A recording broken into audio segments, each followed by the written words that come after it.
Hello guys, അപ്പോൾ ഇന്ന് എനിക്കൊരു സന്തോഷമുള്ള ദിവസമാണ്. ഞാൻ പൊതുവെ എല്ലാ ഗിയോയിലും പാർട്ടിസിപ്പേറ്റ് ചെയ്യാറുണ്ട്, പക്ഷേ എനിക്കൊന്നും കിട്ടാറില്ല. നിങ്ങൾക്ക് ആർക്കെങ്കിലും ഇങ്ങനെ സംഭവിക്കാറുണ്ടോ? കമൻറ്റ് ചെയ്യണേ. വിഷുവായിട്ട് ലുലു മോളിൻ്റെ ഒരു വിർച്വൽ വിഷുക്കണി സ്റ്റോറി ഇടാനുള്ള ഒരു കോൺടെസ്റ്റ് ഉണ്ടായിരുന്നു. ഒരു പ്രതീക്ഷയും ഉണ്ടായില്ല, കിട്ടൂലെന്നൊന്നും ആലോചിക്കാനൊന്നുമില്ല. ജസ്റ്റ് ഒരു സ്റ്റോറി ഇട്ടു, അത്രേ ഉള്ളൂ.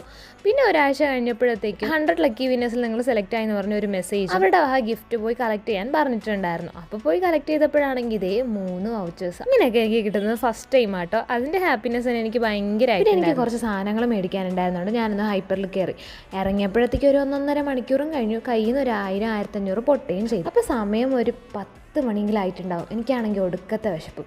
അപ്പോഴാണ് അറിഞ്ഞത് ടാക്കോ ബെല്ല് 50% ഓഫർ ഉണ്ടെന്ന്. അപ്പോൾ പിന്നെ നേരെ അങ്ങോട്ടേക്ക് വിട്ടു. അവിടെ ആണെങ്കിൽ ഭയങ്കര തിരക്കും, അവർക്ക് കുറേ ഓർഡേഴ്സും ഉണ്ടായിരുന്നതുകൊണ്ട് ഓർഡർ റെഡിയാവാൻ സമയം എടുക്കുമെന്ന് പറഞ്ഞിട്ടുണ്ടായിരുന്നു. ഞാനൊരു റാപ്പും ഒരു ടാക്കോസും പിന്നെ ഒരു ഹാസൽനട്ടിൻ്റെ കോഫിയും ഓർഡർ ചെയ്തുകൊണ്ട് കുറേ നേരം വെയിറ്റ് ചെയ്തു. അങ്ങനെ 1/2 മണിക്കൂറിന് ശേഷം നമ്മളെ ഫുഡ് എത്തിക്കുക. സെക്കൻഡ് ടൈമാണ് ടാക്കോ ബെല്ലിൽ നിന്ന് ട്രൈ ചെയ്യുന്നത്. ഇതിനു മുന്നേയും ഇതുപോലെ ഒരു ഓഫർ വന്നിട്ടുണ്ടായിരുന്നു. അപ്പോഴായിരുന്നു ഞാൻ ആദ്യമായിട്ട് ട്രൈ ചെയ്തിട്ടുണ്ടായിരുന്നത്. അല്ലാണ്ട് എനിക്ക് അഫോർഡ് ചെയ്യാൻ പറ്റുമെന്ന് എനിക്ക് തോന്നിയിട്ടുണ്ടായിരുന്നില്ല. സംഭവം അടിപൊളിയാട്ടോ, നല്ല ടേസ്റ്റ് ഉണ്ടായിരുന്നു. പിന്നെ ഡബിൾ പാറ്റിയും ആയിരുന്നു, ടാക്കോസ് ആയാലും റാപ്പായാലും.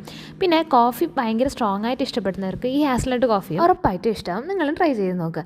അങ്ങനെ ഇറങ്ങാറായപ്പോഴത്തേക്കും ഒരു 11 മണി കഴിയുകയും ചെയ്തു. അവിടുത്തെ എല്ലാ ഷോപ്പുകളും അടയ്ക്കാറുണ്ടായിരുന്നു. ആ സമയത്ത് ബസ് ഒന്നും കിട്ടാത്തതുകൊണ്ട് ഒരു ഊബർ പിടിച്ചാണ് തിരിച്ച് ഹോസ്റ്റലിലേക്ക് വന്നത്. അപ്പോൾ ഇന്നത്തെ വീഡിയോ ഇത്രേ ഉള്ളൂ. ടാറ്റാ.